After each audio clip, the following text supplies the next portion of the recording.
Ayo, what's up? Back at you with another video. Nota in the 18 area. He's on DJ Sbu's The Hustler's Corner, and this is a very interesting one. The title of the video is Nota Mondays, Mzake's Kitchen Debut. The food is looking delicious, man. South African Human Rights Commission, apology, racism, Ronaldo Gouws, kill the Boer, Trump, X. And another name that was not on there is Colonel Chris Wyatt. I think Nota, this is the first time he speaks about him. Maybe has spoken about him somewhere else. Recently, it's been looking like Chris Wyatt is deciding not to give Nota a platform anymore, etc., etc. But now, Nota is starting to address him more formally and speak about who he is. And we're going to listen to a portion here where he says that what has been happening in South Africa was planned some time ago, and Colonel Chris Wyatt is behind it. They've been planning it. He was at Melrose Arch. We'll find out the correct pronunciation in a little bit. Let's get in. The news is hot. And this is coming to you at 1.2x speed. Nota Monday. But it is not a Monday unless it is a Nota Monday. We're excited because this is the week that we will be on UberEats. We've closed Spaza Eats. We've also closed Mr. D. And up next will be Swiper from Tembisa. Guys, we are online. Just a few days to go. Mzake's Kitchen goes live. Guys, order the meals. Let us know what you think. Take pictures, take videos. Post them on all your social media platforms under the hashtag Mzake's Kitchen. And as we are rolling with Nota Mondays, if you'd like for us to plug your business on this Monday show, help us keep the lights on and let's make a little bit of money, myself and my brother Nota. Authority is here. The authority. The money. Hey. Yeah, no. I'm doing good. It's been a very long week. Since the 6th of April. The 6th of April, 1652 is when Jan van Riebeeck set his foot here. Yeah. Yeah, the 6th of April, when we last saw each other, that very day, that's the day that Jan van Riebeeck set his foot here for the first time. Yeah, so it was... Washo Babusholo is what? No. Oh yeah, Babusholo is what? That was the beginning of all our problems, you know. So for me, it was the end of all my problems. That was the day I did my apology. Oh yeah. You know what I mean? Yeah. I signed on the dotted line of my apology. And for the week, I've just been watching responses, reactions, doing a couple interviews with a lot of white South Africans, just seeing, what it is that is their response and their reaction to the previous episodes that we did. Even someone like Colonel, sorry, let me just get that adjusted properly. Chris Wyatt. Right? Perfectly. Yeah. So, I know someone's going to answer in the comments. Hey, I know. We hear you. so seeing the responses, the reactions, and I think 100% nail on the head in my assessment of what we're dealing with in terms of racial tensions inside South Africa right now. I think I hit not just the nail on the head, but I spoke to the truth of the underlying forces that are stoking racial tensions, and they've been revealing themselves. I mean, there isn't a racist that doesn't feel empowered by the fact that there's what is empathetic to white supremacist and Western hegemonic sensibilities in the Trump administration is reinforcement for the white supremacist racism in this country. And with what I've been able to see, by doing the research on all these protagonists, the people that are spreading the divisive narratives, they've been planning this for quite a while. I never knew that Colonel Chris Wyatt was at Melrose Arch. Arch.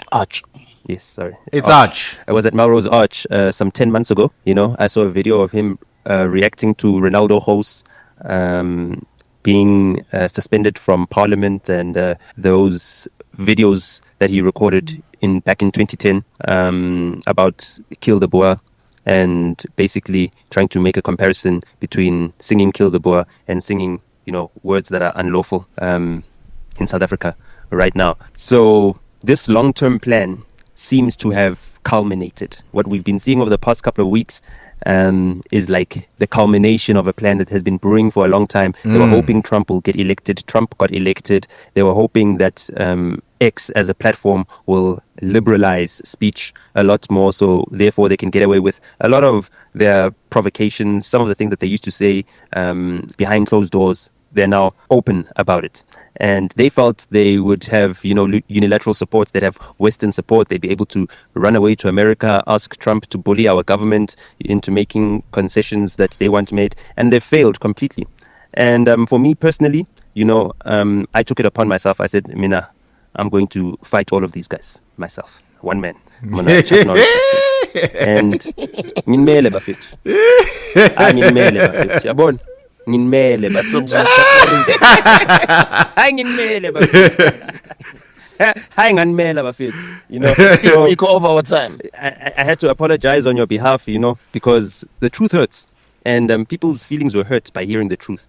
So just to ensure that they are not able to use my words to silence me in future and trap me in, legal fights. I have to go up and down to court. I have to pay lawyers and all of those things that are unnecessary, those things that will...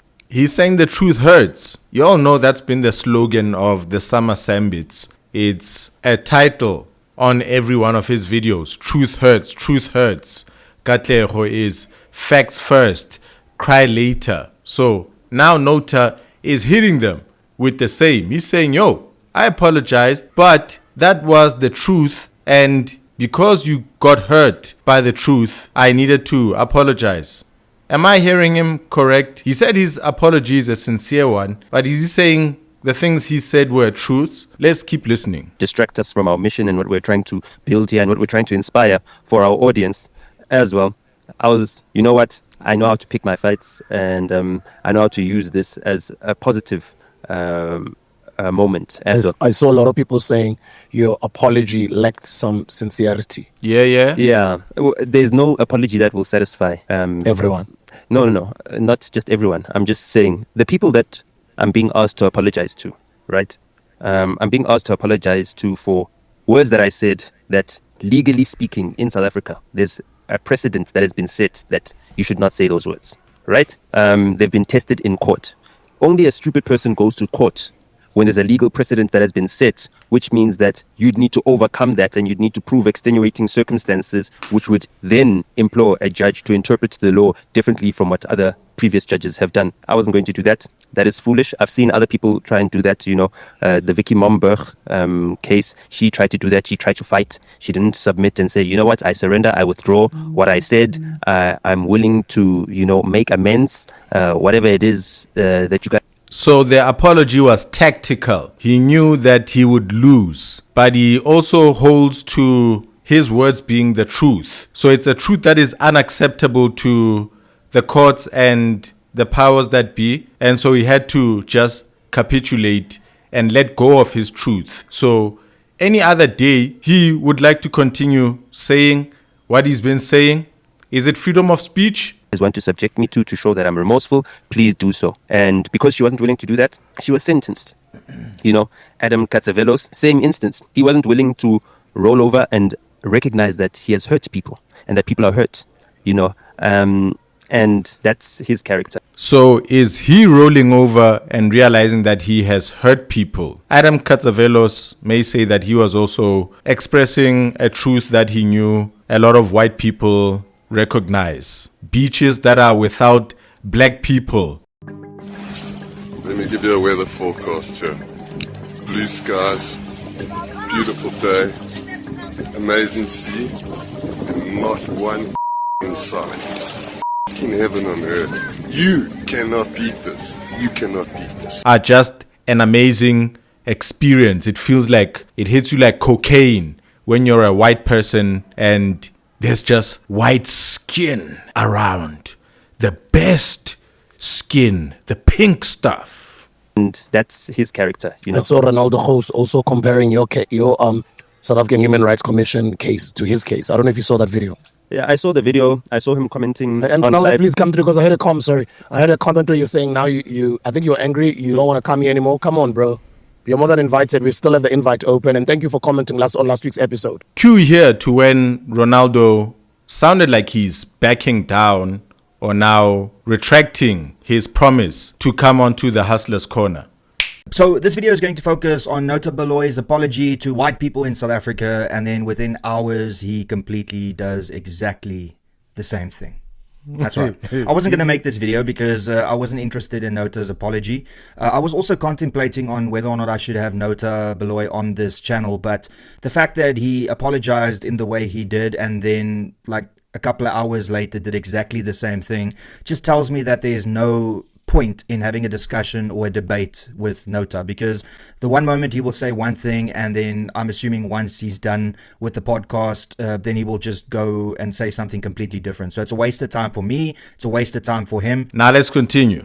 Week's episode on the comment section, you did and congratulations. He gave a thumbs up and he said no, he's still coming. But he's on 150k as well, so and congratulations for his the growth of your platform. But we're still looking forward to having that debate with you. Come through, visit us, let's create a relationship, man. Nota is not a monster. We're not monsters, man. We're looking forward to hosting you in the kitchen. Let's give you some porosh. Eat it and you'll love it, bro. We're really They're not gonna eat your flesh, bro. They're not cannibals. They're not savages. cool dudes. We're looking forward to you coming up to Joburg and coming through another debate with Nota. So I still hope what you said on your video, you didn't mean that you're no longer coming. Come through. We want you here. Yeah, no, I don't think he means any of that. I just think that his audience is putting pressure on him. So there's a lot of white people that want to keep us divided. So they don't want a black person that can speak honestly and say things that are truthful about the white community that are also problematic. And there's also black people who do the same. Sorry for interrupting too much. I'll let it go after this one. I just did some previous videos about King Said So. Just want to give a shout out to them there. Small discussion about, is Pan-Africanism a protest or is Pan-Africanism a plan? It seems the best way to be Pan-African is just to wear the regalia and stand far away from the rest of the people, calling them names, historic titles, colonizer, land thief, etc., etc. So on the other side, we're trying to engage with Renaldo, and he's got zealots who are more passionate than him in his comment section saying, pull away. This new thing that you are about to try to do with the black people, this chasm that you are about to suddenly cross, there's no coming back, man. There'll never be exclusivity ever again. We'll have black people in the comments. We'll have some of them liking you. You're gonna now have to become soft. We want you as hard as we can have you. And so, let's not do this. No to integration. Stop. Do not go to the hustler's corner, they are saying. That are also problematic about the white community in South Africa.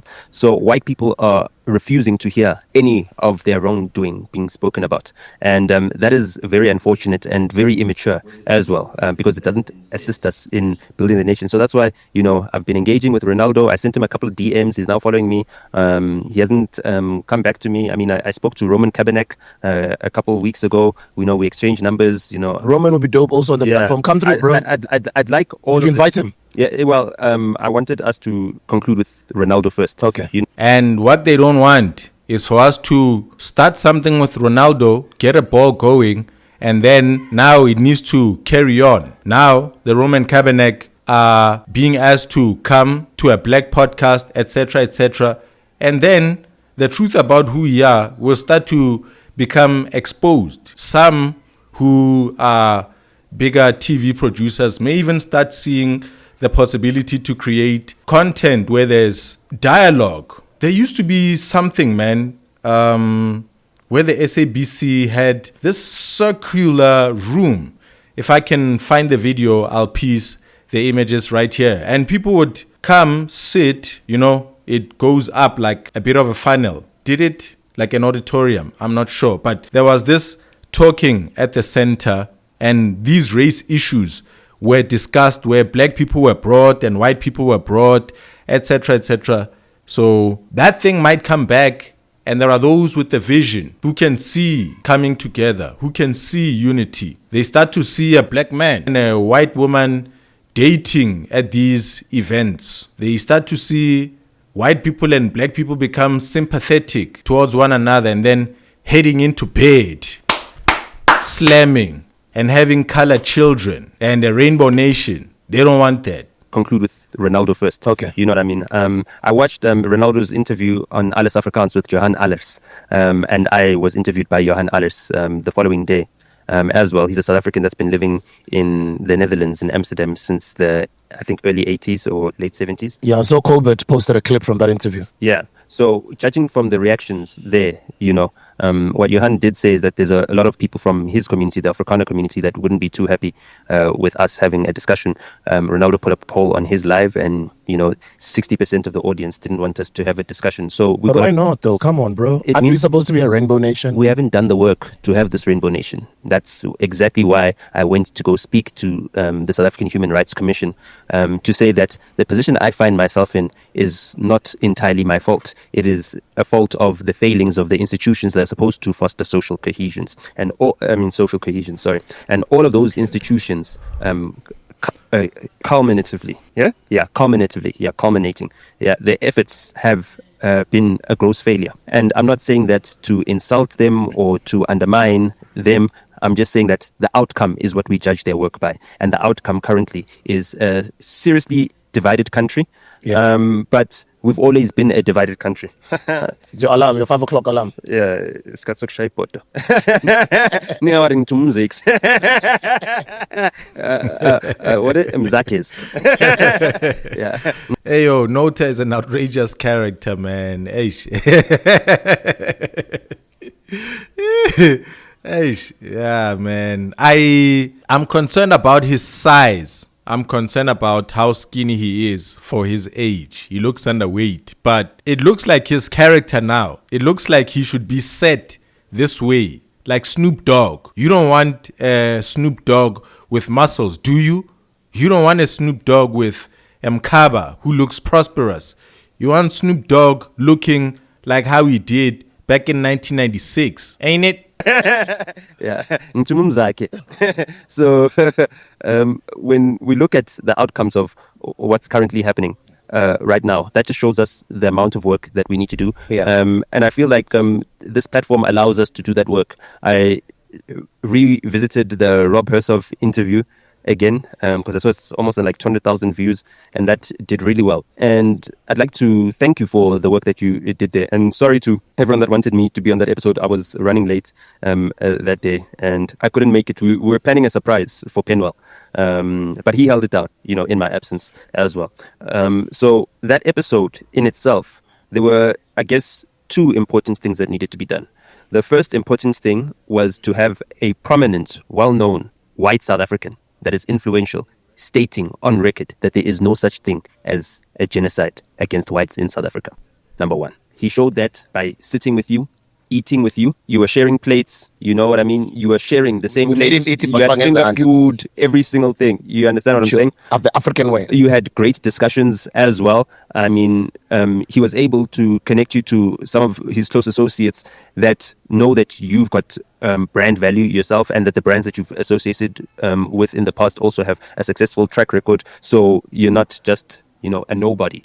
He also showed that the system is really unfair, because there's no way in hell anyone in South Africa who's observed South Africa through our democratic dispensation can say that someone like Rob Hersov has done more work than DJ Sbu at all. Whether it be work in terms of business, establishing businesses, establishing brands, whether it be work in terms of motivation, inspiration, the amount of people that you've gotten out of a linear way of thinking that sent them straight into, the unskilled labor's pipeline to dreaming big of owning their own businesses, and becoming positive contributors to the communities that they come from by reinvesting in those same communities, despite where their success may take them. You've done that. He has not done that. You've had an education foundation. You've assisted children not only in staying in school, but once they've completed school, to then have the support to further their education and open themselves up to the more lucrative opportunities that are available in our jobs market for those who've got skills and expertise. I mean, it's like even in your pinky finger nail, the amount of work that he has done does not fit. Oh, yeah. So the mere fact that he comes in with the privilege of coming from a very rich family that oppressed slave laborers, that extracted mining wealth, that extracted, food processing wealth once they moved into other industries,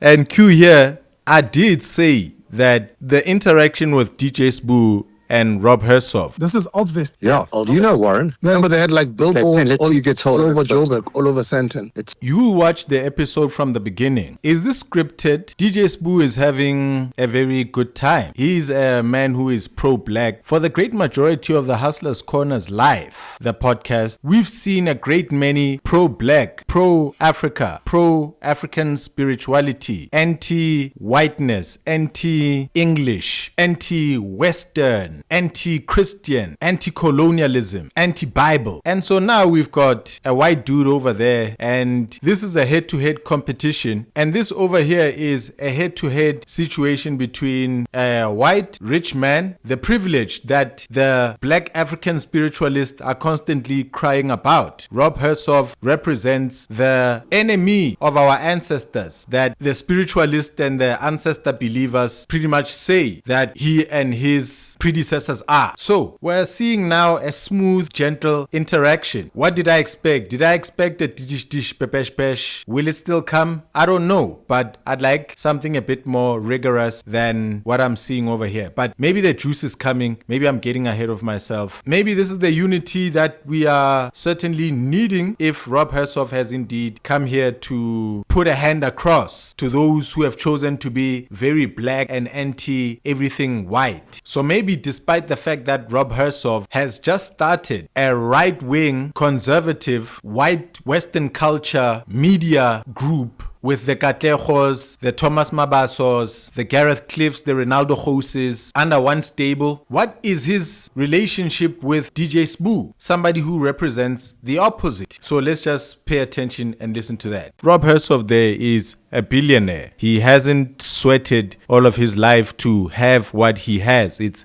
an inheritance from people who also didn't do the amount of sweat and labor that normal people have to put through just to get 5,000 rands. There was a magnified return on investment. There was extraction from a God-given natural earth. It's equivalent to mining money from the ground, where the people living above that ground have no access to that money. It's not labor, as per how God said, now you shall go and sweat and eat from the fruit of your brow. So why did Sbu not go in with the whole pro-black, our ancestors, you're rich, how much a check are you gonna cut me for reparations?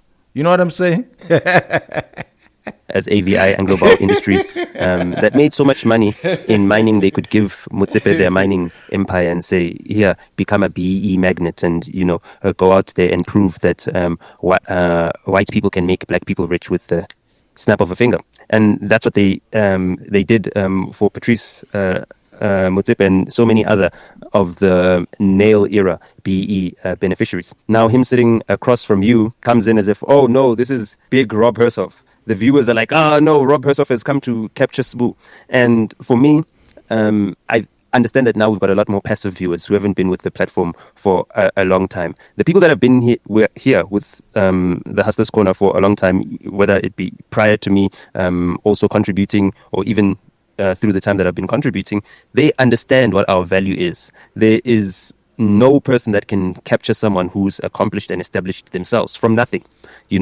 There's no one that can compete with that. I spoke to Justice on the Justified platform in early 2024, right after my return from the United States. And I spoke about, the leadership of the white community being the weakest in terms of the people that are their public figures or that are their influential people in their history, whether it be Western history. You've got Donald Trump, but outside of Donald Trump, which Westerner, which white, powerful, influential person do you feel has got the same level of cachet, gravitas? There are none. He's got no equals. In South Africa, there is none. I watched again the Biz News conference speeches because they've been publishing them one after the other. And I think it was Trevor Moyo from Zimbabwe speaking. And he had so much praise to give to Helen Zille. Oh, Helen, you're a giant. You're this, you're that, you're this, you're this, you're this, you're this. And all I could think to myself is that, other than being a journalist at the time, whatever, at the Rand Daily Mail, then coming into politics from, a stint in the media, I don't really think that, there's any struggle credentials that can be attributed to a personality like Helen Zille. Same for Tony Leon. You go down to guys like Rob Hersov right now, and it seems like, he wants to have more political influence, and he's shaping himself into a Trumpian figure. And there are a lot of white people that are tribalistic in their thinking, so anything that is white is right to them.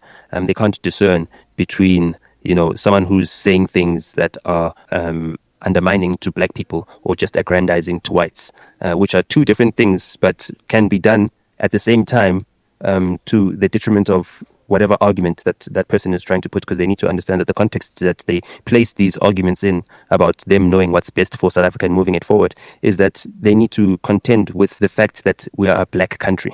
We're a black-dominated country. 93% of our population is non-white. And too many white people think that what's best for whites is what's best for South Africa. And they don't want to hear anything else other than that. And that was shown through this social experiment. I mean, even in the first episode that was published on the 17th of February, before we got into everything that got controversial, I did say that This was a social experiment. Did I say that Nota is an engineer? He's a trickster. He's up to things. He knows the media industry. I'm not sure what is happening with his music, his artists. Are they successful? Are they releasing? Is he making money? That's what he's known for. But now he's in this other space. He's in the politics. He's up to his usual shenanigans. He's an event planner. He's a brand strategist. He's a PR manager. He's a hype man, and he's busy here in the middle of some particular hype that is looking very, very convenient and very well orchestrated. He sees waves that you don't see. You just see stories arriving, protests erupting. He, as a musician, as a record executive, as an expert on how message is disseminated, distributed, he knows that songs have to be released strategically, meaning at a particular time. So if there's one artist dropping a certain song or their song is hot, you don't drop yours. You sit a little bit, wait for their wave to die down a little bit, and then you fill in. And then South Africa just keeps on bobbing and tapping their feet and dancing wild. You understand what I'm saying? So there are people who can make us dance, and they don't have to be playing music. They are able to strategically look for opportunities where there's silence to fill that gap with some sound. Some are filling it with some noise, distortion, lies. And a whole lot of people in the media industry know how to control people's minds by this. As somebody who was never even knowing or aware that I would be in the media industry, my first business was import and export.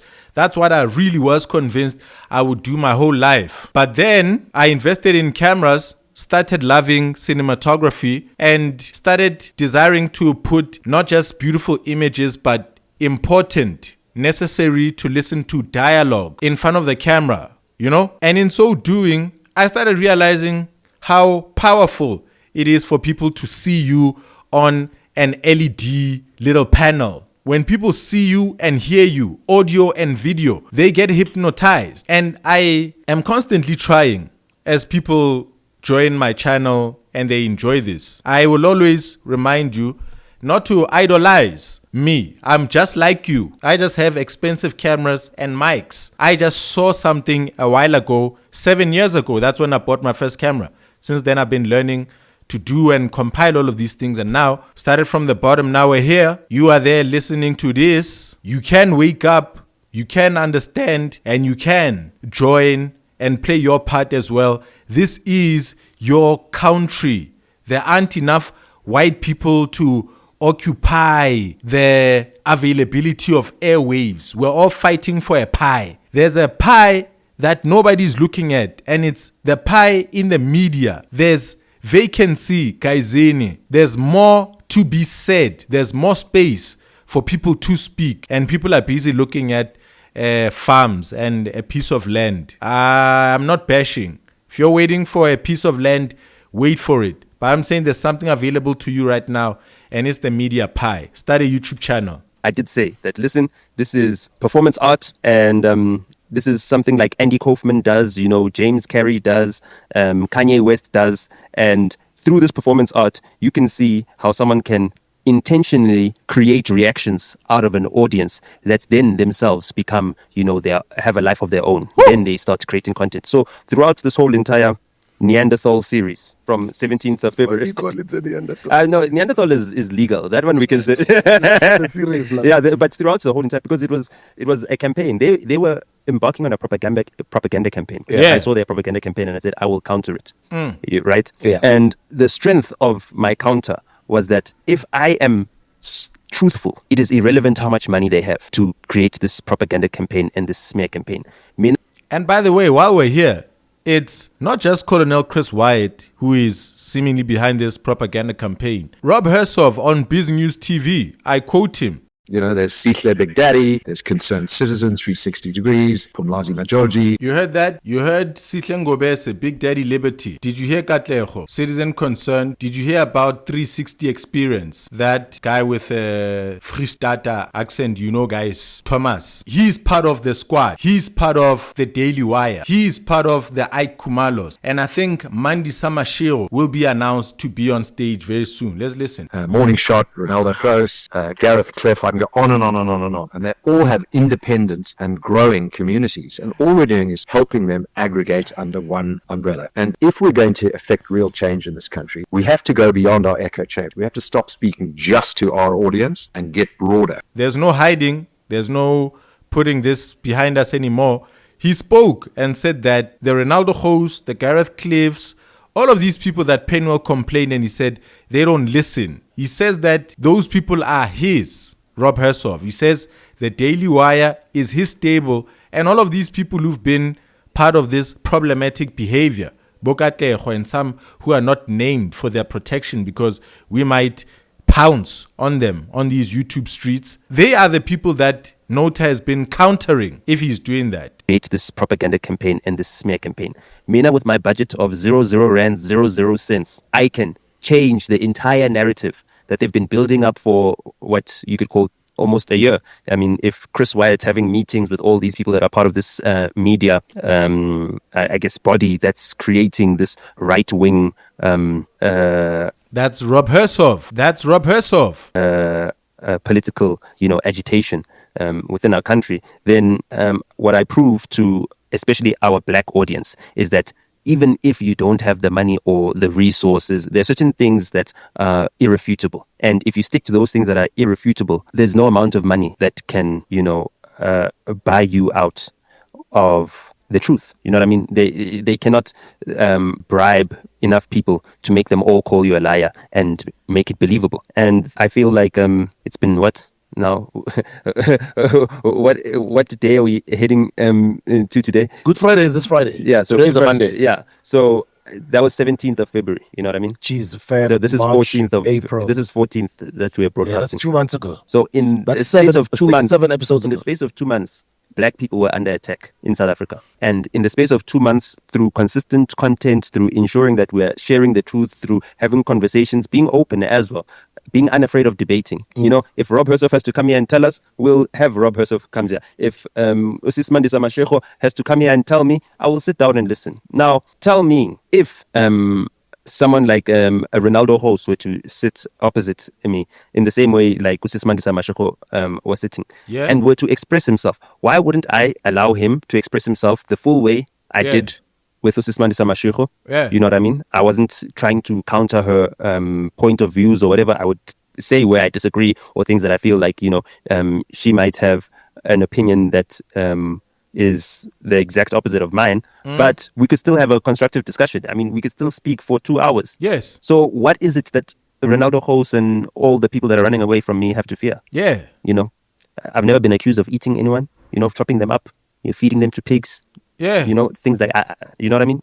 So, him having a fear of being set up. Renaldo, we're not afraid of you chopping Nota up and feeding him to pigs as well. So you shouldn't be scared of him. For me, is basically a cop-out, because I just feel like a lot of them know that they're intellectually challenged. They don't have the knowledge to carry out the arguments that they're trying to make, because they're stupid arguments. You know, racism is only motivated by stupidity, and stupidity can be more destructive than evil. You know, evil, someone premeditates, plans it, and then does whatever they do. With a lot of these stupid racists, I feel they don't know the damage that they're doing or how far it can go, you know, and they're completely unaware. So they're continuing to do all this damage. They're too stupid to notice that it's doing damage, and they can't be convinced otherwise. You know, it is. Ayo Renaldo, ayo whoever else, I hope you are understanding that this is a declaration that we are alive. We are South Africans. We're the children of Mandela. Some of us have not fallen through the cracks. We are here, we're standing, we're alive, we're healthy, and we want a piece of this country, and we're here to stand up and represent that. There's not going to be free-flowing propaganda like this is some, you know, African country with uncivilized people, and you can just blast propaganda from a loudspeaker and people will just have no resources to check whether that there is the gospel or if it's propaganda. You can't blast it like that Muslim music when